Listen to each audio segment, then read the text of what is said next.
سلطان جہانگیر کے زمانے میں ایک دفعہ شاہی مستورات حضوری باغ میں تقریب کی تاریخ پر آئیں۔ حضوری باغ قلعے کے سامنے تھا اور ہر سال ایک مقررہ تاریخ پر اس باغ میں رات کے وقت مستورات شاہی محلات سے آتی اور سیر و تفریح کی صورت میں چند گھنٹوں بعد چلی جاتی تھی۔ اس باغ کے اندرونی جانب طلبہ کے کمروں کی قطار تھی۔ اس وقت طلبہ اور دیگر ہر قسم کے مردوں کو باہر جانے کا حکم ہو گیا اور سب چلے گئے۔ معمول کے مطابق مستورات اندر آ گئیں اور سیر و تفریح کے لیے باغ میں مقررہ وقت گزارا تو بادشاہ کی لڑکی جو نیک اور صوفیانہ مزاج رکھتی تھی، اس نے جب واپسی سے چند منٹ باقی تھے نماز کی نیت باندھ لی تاکہ کچھ نفل یہاں بھی پڑھ لے۔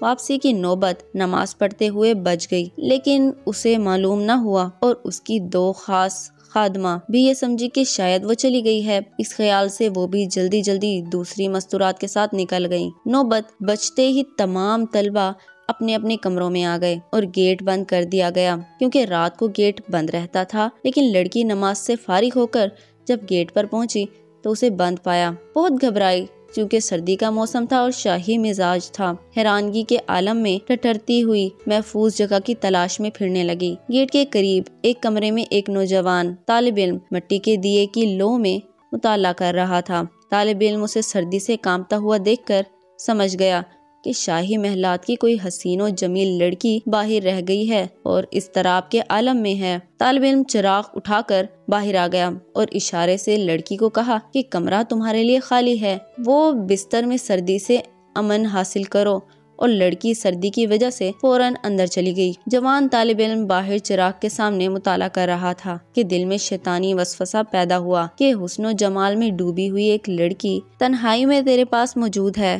کم سے کم اس سے کوئی نہ کوئی بات چیت تو کر لے۔ لیکن دوسری طرف خوف خدا کے تحت یہ خیال آیا کہ اگر فعل شنیع کا ارتکاب ہو گیا اور اس کی سزا جہنم ہے اور جہنم کی آگ کون برداشت کرے گا۔ پھر دل میں سوچا کہ پہلے انگلی کو دیے پر رکھ کر اس پر آزمائش کر لی جائے، اگر انگلی نے برداشت کر لیا تو پھر مزید کام کروں گا۔ اس خیال سے اپنی انگلی دیے پر رکھی اور انگلی جلانے لگا۔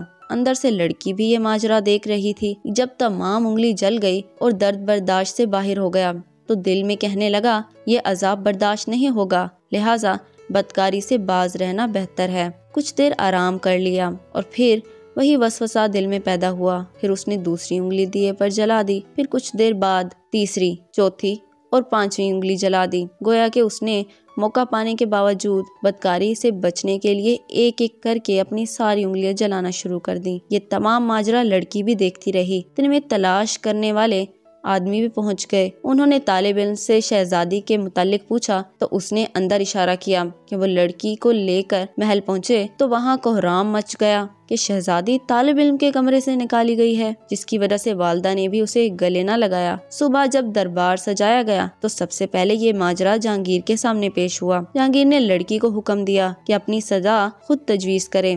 لڑکی نے جواب دیا، بتاؤ مجھے کس جرم کی سزا دینے کی بات کی جا رہی ہے، جرم ثابت کرو، پھر جو چاہو سزا دے دینا۔ بادشاہ نے کہا ثبوت کی کوئی ضرورت نہیں، کیونکہ تجھے ایسی حالت میں لایا گیا ہے کہ ہر خاص و عام میں تیری بد کرداری کی شہرت ہو چکی ہے۔ شہزادی نے کہا میں اپنی پاک دامنی کا ثبوت پیش کر سکتی ہوں۔ اول یہ کہ میری دونوں خادماؤں سے پوچھئے کیا وہ مجھے نماز کی حالت میں چھوڑ گئی تھی یا میں خود آنکھ بچا کر کہیں بھاگ گئی تھی۔ اگر انہوں نے مجھے اس حالت میں چھوڑا تو پھر میرا کیا قصور ہے؟ دوم یہ کہ اس طالب علم کا شیطانی حملہ سے بچنے کے لیے تمام انگلیوں کو جلا دینا میری اور اس کی پاک دامنی کا کھلا ہوا ثبوت ہے۔ لڑکی کے اس ثبوت سے معلوم ہوتا ہے کہ عقل مند لڑکی بھی طالب علم کے انگلیاں جلانے والے معاملے کو سمجھ گئی تھی کہ وہ نفس پر قابو پانے کے لیے اپنے آپ کو اس مشقت میں ڈالے ہوئے تھا تاکہ وہ اس برے کام سے بچ سکے۔ جب طالب علم کو شاہی دربار میں بلا کر انگلیاں جلانے کا حال پوچھا گیا تو طالب علم نے تمام واقعہ سچ سچ بیان کر دیا اور شہزادی کی پاک دامنی روزے روشن کی طرح ثابت ہو گئی۔ پھر ان کی ایمانداری اور پاک بازی پر آفرین کہتے ہوئے بادشاہ نے انہیں معاف کر دیا۔